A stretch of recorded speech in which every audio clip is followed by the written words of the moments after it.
So hi everyone, this is Diksha here in Dr. Diksha's classes. Okay, so last time हमने animal kingdom, zoology, right? ये NEET को कैसे focus करना है, इन सब चीजों से हमने सब कुछ स्टार्ट किया था. तो जो टॉपिक हमने सबसे पहला चूज किया था zoology में, that was animal kingdom, right? If you are following up with my last lecture, you will have a continuation in this one. तो आज हम बात करेंगे उस लास्ट स्लाइड पे से आगे की, ठीक है, जहां हमने ये छोड़ा था कि ये जो एनिमल किंगडम है इसमें दो तरीके की चीजें आती है, ठीक है. एक होते हैं एनिमल लाइक ऑर्गेनिजम्स और एक होते हैं टिपिकली एनिमल्स. करेक्ट. हमने स्टार्ट किया था कि इस अर्थ पे जितने ऑर्गेनिजम्स एग्जिस्ट करते हैं उसमें से उनके कैरेक्टर्स के बेसिस पे उनको अलग अलग किंगडम में क्लासिफाई किया गया है. करेक्ट. सो राइट. और हमने ये भी पढ़ा था कि हम ज़ूलॉजी के अंदर दो किंगडम्स पढ़ेंगे, एक किंगडम प्रोटिस्टा और एक किंगडम एनिमेलिया. राइट. अब किंगडम प्रोटिस्टा के अंदर वो कुछ एनिमल्स हैं जो एनिमल्स के जैसे दिखते हैं बट एक्चुअली एनिमल्स नहीं है. वेयर एज एनिमल किंगडम के अंदर हम सारे वही एनिमल्स पढ़ेंगे जो एनिमल्स हैं. राइट. तो सबसे पहले we will start with animal like organisms, जिसमें हम किंगडम प्रोटिस्टा को कवर करेंगे. And here we are with the same lecture. You can see it's written kingdom Protista. लेकिन उसके नीचे के जो दो चीजें लिखी है मैम वो तो बड़ी कॉम्प्लिकेटेड है. यूग्लिनोजोआ, यूग्लिनोइड्स, ये सब क्या है? तो चलिए इस चीज को थोड़ा आसानी से समझते हैं. ठीक है. सबसे पहले हमने यही समझना है कि एक्चुअली ये है क्या जो हम पढ़ने वाले हैं. तो बच्चों, आज जो हम पढ़ने वाले हैं वो एक फाइलम के बारे में है जो किंगडम प्रोटिस्टा के अंदर फॉल करता है.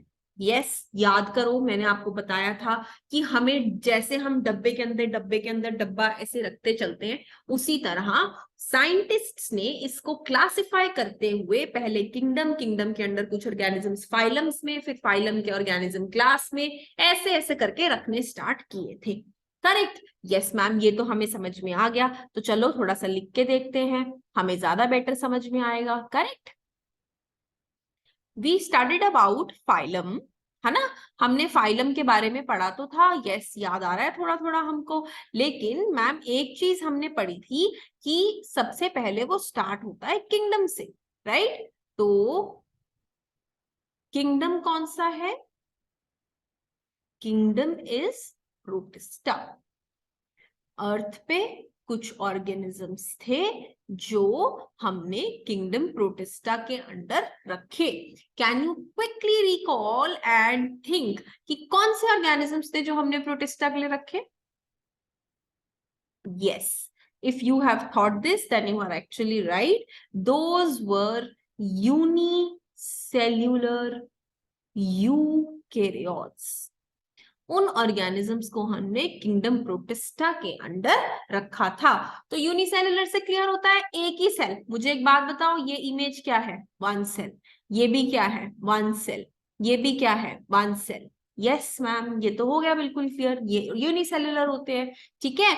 आगे देखो क्या लिखा है, यूकैरियोट्स. यूकैरियोट्स का मतलब होता था जिनमें वेरी वेल डिफाइंड न्यूक्लियस था, है ना, एकदम परफेक्ट सा न्यूक्लियस था. क्या मुझे बताओ देख के, ये आपको दिख रहा है परफेक्ट सा न्यूक्लियस? यस मैम, ये तो प्रॉपर वेल डिफाइंड है. तो हो गए ना ये यूकैरियोट्स.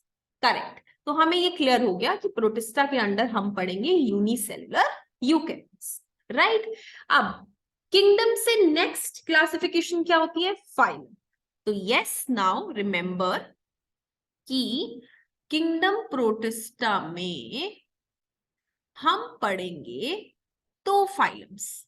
हम कितने फाइलम्स पढ़ेंगे? दो फाइलम्स, जिसमें से हम आज पहले फाइलम के बारे में डिस्कस करेंगे और उस फर्स्ट फाइलम का नाम है यूग्लिनोजोआ, जो हमारी फर्स्ट स्लाइड में लिखा था. जहां आपने सोचा होगा अरे यार ये तो फिर से वही शुरू हो गया, इसमें तो वही एनिमल किंगडम के मुश्किल मुश्किल टर्म्स हैं. नहीं, ठीक है. फर्स्ट फाइलम का नाम है यूग्लिनोजोआ. और इसके अंदर कौन से ऑर्गेनिजम्स फॉल करते हैं? इसके अंदर हमारे यूग्लिना जी आते हैं. ठीक है. ये जो ड्राइंग दिख रही है ना आपको, ये यूग्लिनोइड्स की है, इनको यूग्लिनोइड्स बोला जाता है. इनकी अलग अलग स्पीशीज होती है, ठीक है। जैसे हम हमारी बात कर लेते हैं कि हम कौन है भाई, हम मराठी हैं, हम हरियाणवी हैं, है ना, और हमारे ये सारे आगे अलग अलग नाम हैं, करेक्ट। तो उसी तरह ये यूग्लिनॉइड्स हैं, ये अलग अलग तरह के एग्जाम्पल्स होंगे, आगे हम लास्ट में पढ़ेंगे इसके एग्जाम्पल्स। फाइन, तो अब स्टार्ट करते हैं इसका। देखो, these are the diagrams which you can clearly see.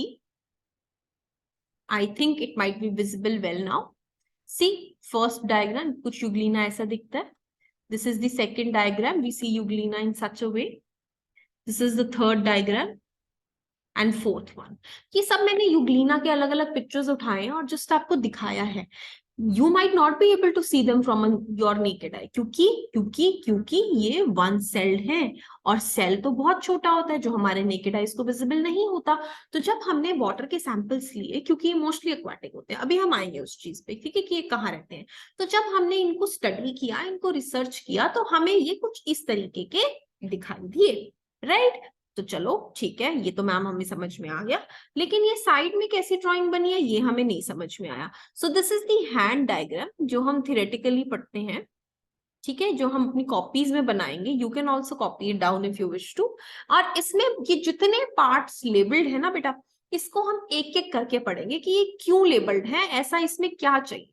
आप सिर्फ अपने दिमाग में इतनी बात डालना कि सिंस ये भी एक लिविंग ऑर्गेनिज्म है, तो ये खाना भी खाएगा, ये सांस भी लेगा, ये अपनी चीजों को अपनी बॉडी में सर्कुलेट भी करेगा, और ये अपना वेस्ट मटेरियल बाहर भी निकालेगा, ठीक है. ये चार चीजें तो उसको जरूरी करनी ही करनी है, क्योंकि ये हमारे एसेंशियल लाइफ प्रोसेसेस हैं जो आपने क्लास 10th में भी पढ़े होंगे, ठीक है. नहीं भी पढ़े होंगे तो जनरली बेटा, खाना खाना हमारी नीड है, सांस लेना हमारी नीड है, और वेस्ट मटेरियल्स को बाहर निकालना, ठीक है. चौथी चीज ब्लड जो हमारे उसमें रन करती है, जिसमें अगर थोड़ी सी भी अबनॉर्मैलिटी है तो हमारी पूरी बॉडी सफर करेगी.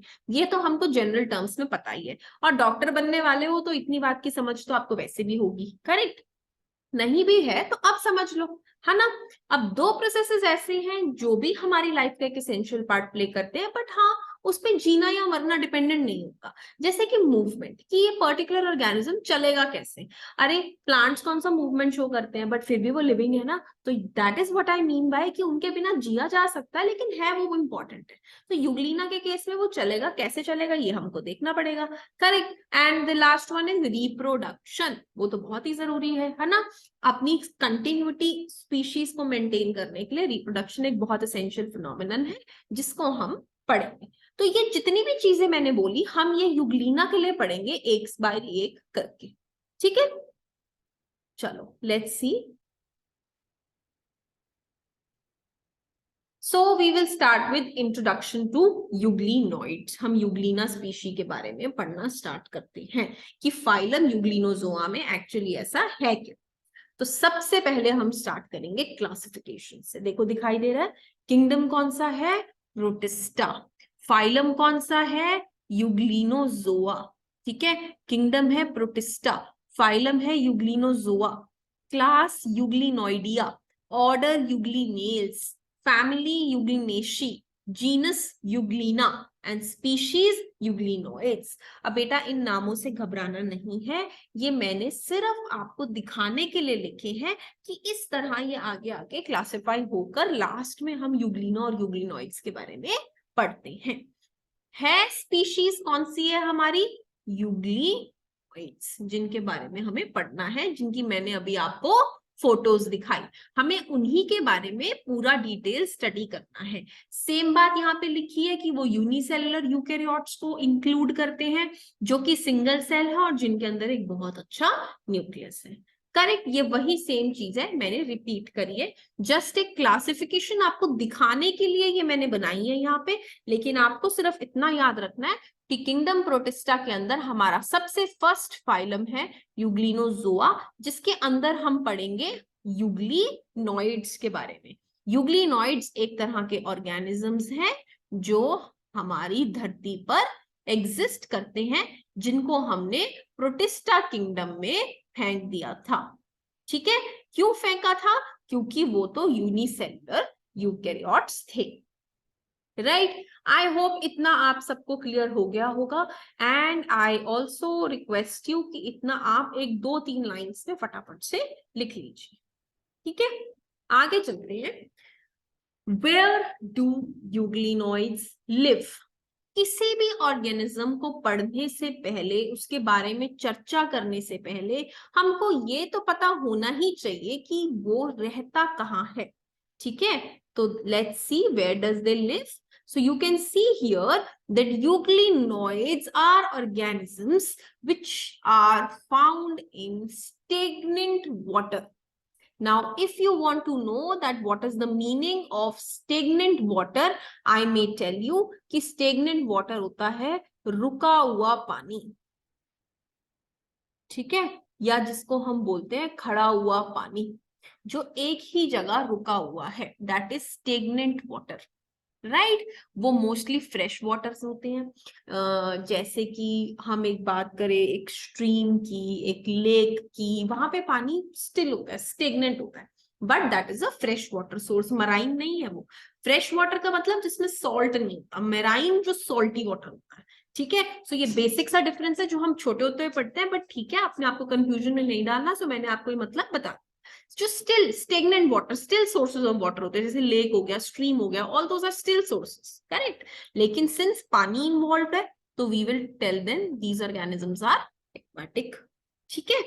कभी कभी, समटाइम्स मींस रेयरली, ये कहाँ मिलते हैं हमको? डैम्प सॉइल, ठीक है, but they are mostly the part of an aquatic life. तो अगर अब आपको क्वेश्चन आता है, फॉर एग्जाम्पल नीट में यू गेट अ घुमा फिरा के एक आपको एमसीक्यू आता है, किसी यूग्लिना का एग्जाम्पल लिखा होगा एंड उसमें लिखा होगा it mostly lives in option A fresh water, option B stagnant water, option C damp soil, option D all of the above. So what will you mark? All of the above. ठीक है, इसीलिए ये 2-3 point short बना के लिख लेना कि ये कहाँ मिलता है? स्टेगनेंट वाटर जो कि फ्रेश वाटर होता है, नीचे ब्रैकेट में एक्वाटिक क्योंकि ये पानी है, और रेयरली कहाँ फाउंड होता है? डैम्प सॉइल, ठीक है। तो अगर ऐसा क्वेश्चन आपको असर्शन रीजन में आ जाता है that euglenoids always live in aquatic environment, so that is a wrong statement, क्योंकि वो हमेशा एक्वाटिक में नहीं रहते, ठीक है। They have the other sources as well, वो डैम्प सॉइल में भी हमें कभी कभार मिलते हैं, करेक्ट। तो इसी तरह आपने अपने क्वेश्चन को फ्रेम करके लिखना है। आई होप आई एम क्लियर। चलिए अब आगे पढ़ते हैं।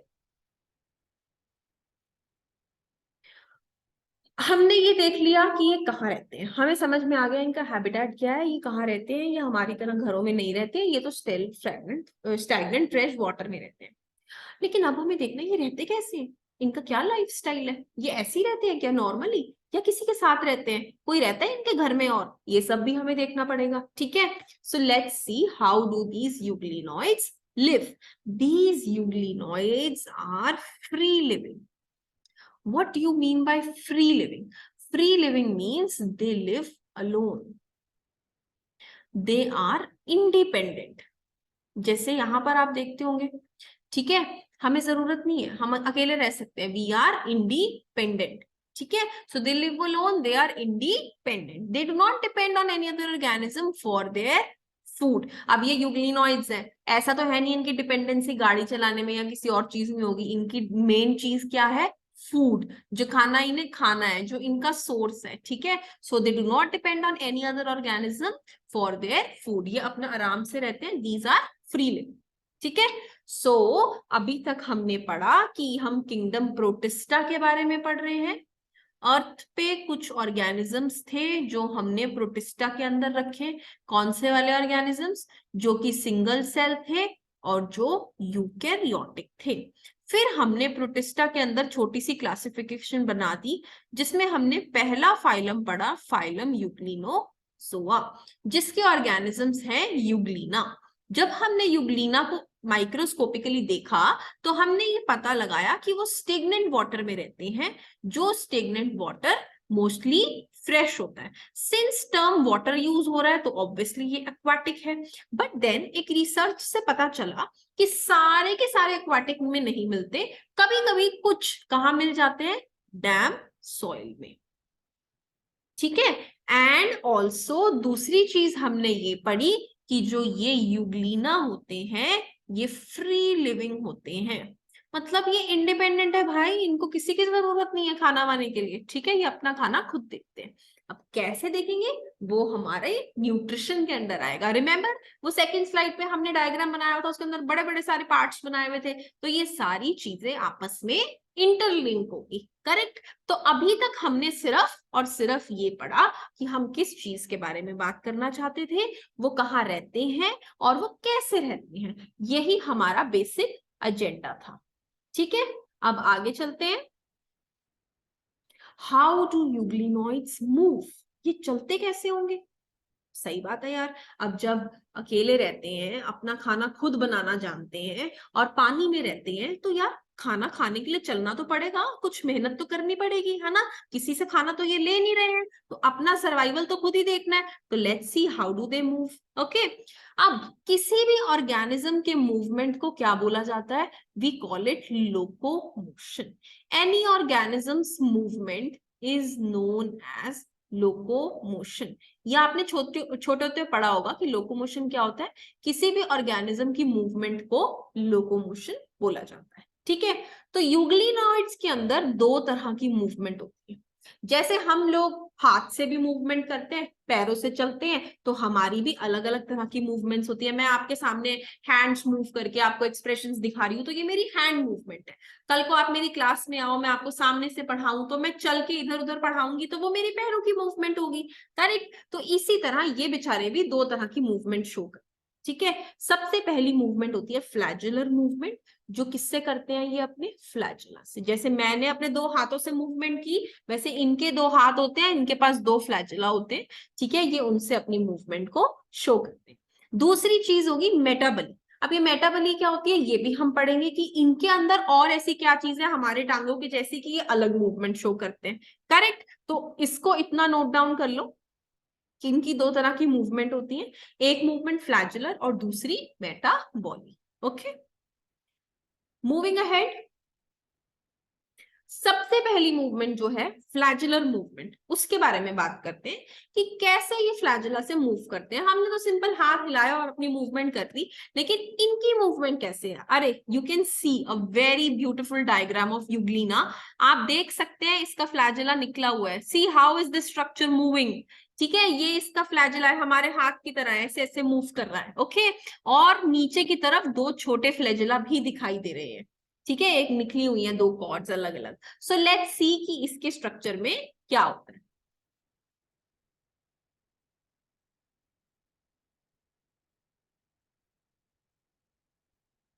Okay.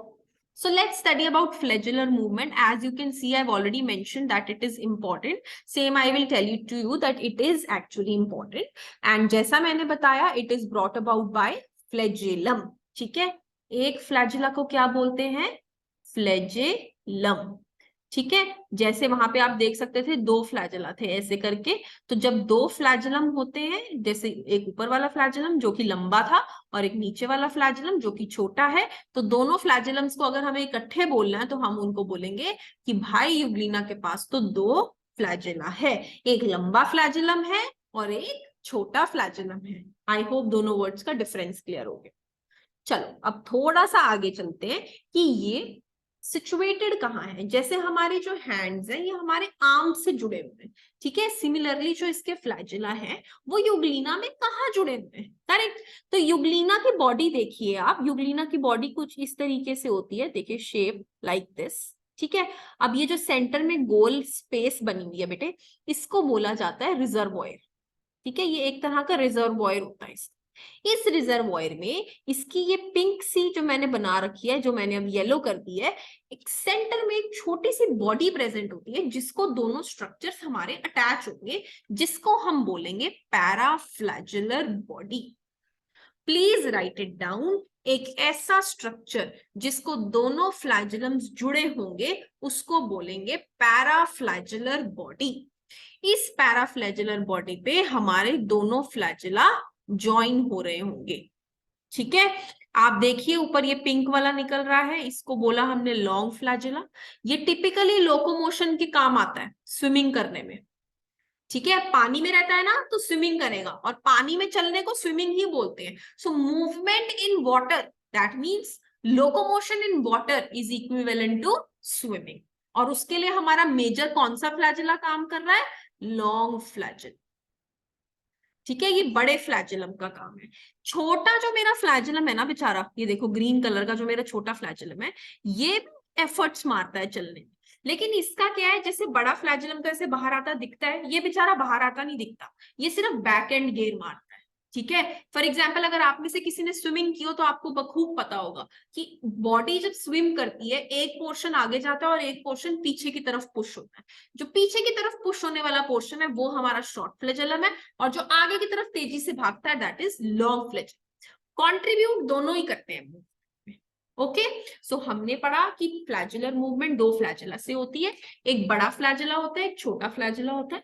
बड़ा फ्लैजुला आगे की तरफ भागता है, छोटा फ्लैजुला उसको भगाने में हमारी मदद करता है। और दोनों के दोनों फ्लैजुला एक सेंट्रल बॉडी पर अटैच्ड होते हैं, जिसको कहते हैं पैराफ्लैजुलर बॉडी।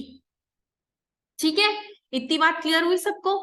आई होप इसमें कोई डाउट्स नहीं रहे होंगे। ठीक है, अब आगे देखो। नेक्स्ट हमने यहाँ पे एक छोटा सा चीज बनाया हुआ है जिसको हमने आई स्पॉट या स्टिग्मा बोला।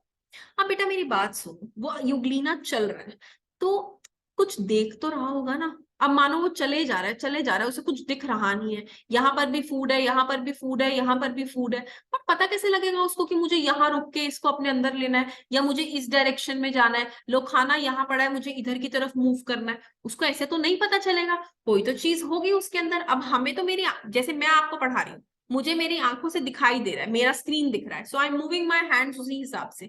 लेकिन ये किस हिसाब से मूवमेंट करेंगे, इनको भी तो कोई चीज दिखनी चाहिए। ओके, तो इनका जो ये आई स्पॉट होता है बेटा, बेसिकली आप कह सकते हैं ये इनकी आंख है। ठीक है, हमारी आंख की जैसे ये इनकी आंख है, जिसे हम आई स्पॉट या स्टिग्मा बोल रहे हैं। ये लाइट्स को डिटेक्ट करेगी क्योंकि इसके पास फोटो रिसेप्टर्स हैं। ठीक है, जैसे हमारी आंखों के पास भी फोटो रिसेप्टर्स है, वो देख के चीजों को डिटेक्ट करती है। यहाँ से लाइट आ रही है, मुझे दिखाई देगा। अगर अंधेरे में मुझे खड़ा कर दोगे तो मुझे कुछ दिखाई नहीं देगा। करेक्ट, सिमिलरली इनके आई स्पॉट में भी लाइट डिटेक्शन फोटो रिसेप्टर होते हैं। ये फोटो रिसेप्टर क्या करते हैं, अपना लाइट यूग्लिना को प्रोवाइड करते हैं कि ले बेटे, ये मैंने तुझे रास्ता दिखा दिया, अब तू इधर से निकल। ठीक है, अब आंखों ने जो सिग्नल लिया वो फ्लैजिला तक भी तो पहुंचाना है। फ्लैजिला को नहीं तो कैसे पता कि मैं किधर की तरफ जाऊं, है ना? तो जो आई स्पॉट ने सिग्नल लिया वो फ्लैजिला तक पहुंचाने के लिए वो किसकी मदद लेता है? पैराफ्लैजुलर बॉडी की। तो वो पैराफ्लैजुलर बॉडी कोई वेस्ट नहीं है, वो पैराफ्लैजुलर बॉडी आई स्पॉट से सिग्नल लेती है, लाइट दिखाती है और फ्लैजिला को डायरेक्शन देती है कि ले भाई, मुझे फोटो आई स्पॉट ने लाइट दे दी है, अब तू अपनी मूवमेंट थोड़ा इस तरफ को ओरिएंट कर। ठीक है, तो इसी तरह ये सारे स्ट्रक्चर फ्लैजुलर मूवमेंट में ओरिएंटेड होते हैं। तो अगर मैं क्विकली रिवाइज करूं, मैंने सबसे पहले बात की फ्लैजुलर मूवमेंट में दो फ्लैजुला की, एक होता है लॉन्ग फ्लैजुलम, एक होता है शॉर्ट फ्लैजुलम। दोनों फ्लैजुलम्स कंट्रीब्यूट करते हैं लोकोमोशन में, क्योंकि वो वाटर में होती है इसलिए हम उसको स्विमिंग। उनको चलने के लिए लाइट कौन देता है, उनको रास्ता कौन दिखाता है? उनकी आंख, जिसे आई स्पॉट बोलते हैं। ठीक है, आई स्पॉट से फ्लैजिला तक सिग्नल किसके थ्रू पहुंचता है? पैराफ्लैजुलर बॉडी के थ्रू। ये सिंपल सी बात है। ठीक है, दोनों तीनों इनके ये नाम इनके फंक्शन के साथ नोट डाउन करें। This was about flagellar movement. I hope I am clear. Let's move forward then. Metaboly, I told you, जैसे आगे पढ़ेंगे पता लग जाएगा कि मेटाबॉली क्या है। It's an another mode of locomotion in euglenoids. ठीक है, लेकिन कैसे होती है वो हमें देखनी पड़ेगी।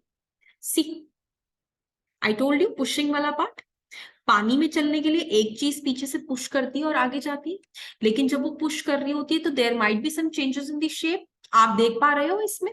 आई just annotate one and show you. See this organism, यहां से ये कितना छोटा है, देन आगे जाते जाते ये इसकी शेप चेंज हो जाती है, फिर और आगे जाके इसकी शेप अलग हो जाती है, ठीक है। सो बेसिकली जो ये चेंज ऑफ शेप है, ठीक है, चेंज ऑफ शेप हो रही है किस चीज के लिए, मूवमेंट के लिए। कि अगर मैं आपको एग्जांपल दूं, इतना बड़ा ऑर्गेनिज्म है, ठीक है, और ये टनल यहाँ पे सिर्फ इतना सा है, ठीक है, तो ये यहाँ आते अपने अपने आप को ऐसे छोटा कर लेगा इस टनल से पास करने के लिए, और फिर वापस जाके बड़ा हो जाए, ठीक है।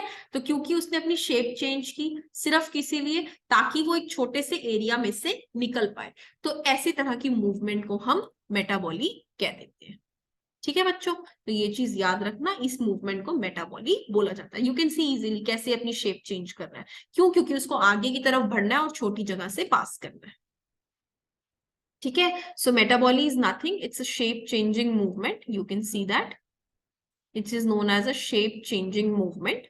Cell membrane of euglenoids is made up of flexible protein.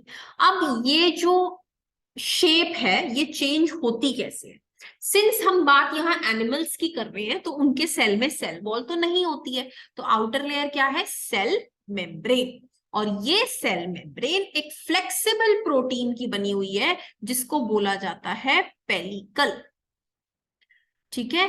Pellicle is a flexible protein covering, ये प्रोटीन का कवर है जो किसको सराउंड कर रहा है, सेल मेम्ब्रेन को, ओके। ये पेलिकल क्योंकि फ्लेक्सिबल होता है तो ये चेंज शेप करने में हेल्प करता है while passing through any structure during locomotion, as simple as that. इसका एक फ्लेक्सिबल प्रोटीन रिच लेयर है जिसको पेलिकल बोलते हैं, वो चलते वक्त इसकी शेप को चेंज करने में हमारी मदद करता है। That is all about metaboly, okay. So I will not take this lecture forward and make it more lengthy. मैं आपको यही बोलूंगी कि मैंने आपको अभी प्रोटिस्ट, यूग्लिनोजोया वो कहाँ रहते हैं, वो कैसे रहते हैं और वो कैसे चलते हैं, ये 5 चीजें मैंने आपको इस लेक्चर में बताई है। Before I will move on to the next lecture, I will want कि आप पहले इन 5 चीजों को अच्छे से लर्न करें, ठीक है। नेक्स्ट लेक्चर से फिर हम आगे कंटिन्यू करें, करेक्ट। यूग्लिनॉइड के बारे में अभी भी हमें बहुत कुछ पढ़ना है, लेकिन मेरा मकसद है आप लोगों को हर चीज रिटेन कराना, क्लास के क्लास में ही याद कराना, ठीक है। मैंने पहले दिन ही बोला था कि मेरा एजेंडा ही सिर्फ यही है, क्योंकि घर जाके कोई नोट्स खोल के पढ़ नहीं पाता है और फिर ये सारा सिलेबस पाइल अप होता चला जाता है, ठीक है। So just learn it and then we will come on to the next class and start, okay guys. So that's all for today. I hope to meet you in the next lecture, okay.